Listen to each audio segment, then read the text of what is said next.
देख रहे हैं लाइव हिंदुस्तान। इस वक्त की बड़ी खबर, सुप्रीम कोर्ट ने एक बार फिर से योग गुरु बाबा रामदेव के खिलाफ बेहद सख्त रवैया अख्तियार किया है और कड़ी कार्रवाई के संकेत एक बार फिर से दिए हैं। इस मामले को लेकर आज जब अदालत बैठी तो कोर्ट का रवैया बेहद सख्त दिखाई दिया। उन्होंने आचार्य बालकृष्ण और बाबा रामदेव की ओर से दाखिल किए गए माफीनामे को सिरे से खारिज कर दिया। सुप्रीम कोर्ट ने सख्त लहजे में कहा कि हम अंधे नहीं हैं, हम सब कुछ देख और समझ रहे हैं। अदालत ने बाबा रामदेव और पतंजलि की ओर से जो दूसरा एफिडेविट दायर किया गया था उसको खारिज कर दिया और साफ कहा कि अब आपको अवमानना की कार्रवाई के लिए तैयार रहना होगा।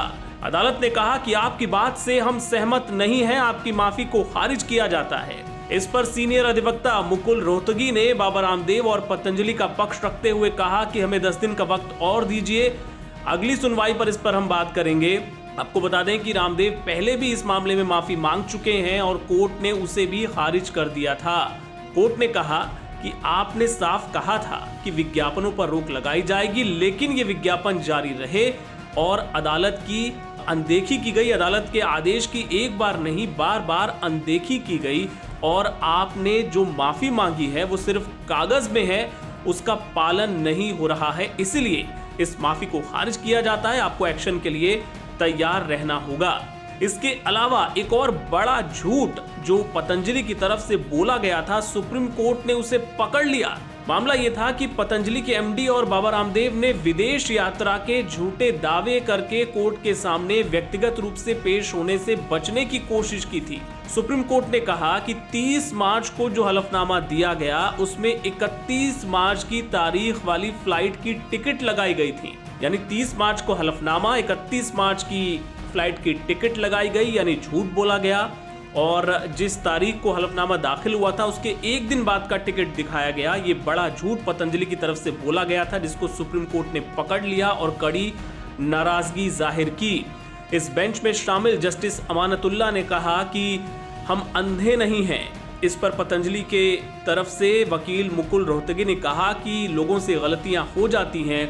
तो इस दलील के जवाब में बेंच ने कहा कि अगर गलती हुई है तो उसका खामियाजा भी आपको भुगतना होगा। इस मामले में हम कोई उदारता नहीं दिखाने वाले हैं। आपको बता दें कि आज इस मामले में उत्तराखंड सरकार के अधिकारियों को भी सुप्रीम कोर्ट ने बहुत कड़ी फटकार लगाई। कोर्ट ने कहा कि आप आंख मूंद कर बैठे रहे और कोर्ट ने साफ इशारा दिया कि अगली सुनवाई जब इस मामले की होगी तो इन अफसरों के खिलाफ कड़ी कार्रवाई के आदेश कोर्ट की तरफ से दिए जा सकते हैं।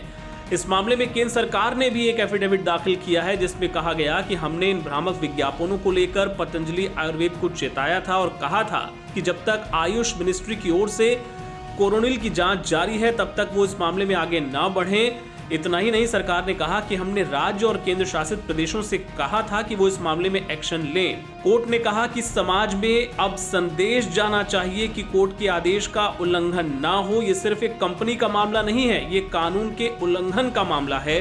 और कोर्ट ने अधिकारियों को कड़ी फटकार लगाते हुए उनके खिलाफ कड़ी कार्रवाई के संकेत दिए हैं। इस मामले में अगली सुनवाई होगी अब 16 अप्रैल को और माना जा रहा है कि उस दिन बाबा रामदेव और आचार्य बालकृष्ण के खिलाफ और साथ ही उत्तराखंड के उन अधिकारियों के खिलाफ जिन्होंने इस मामले में घोर लापरवाही बरती, उनके खिलाफ सुप्रीम कोर्ट कोई बड़ा आदेश, कोई बड़ा फैसला सुना सकता है।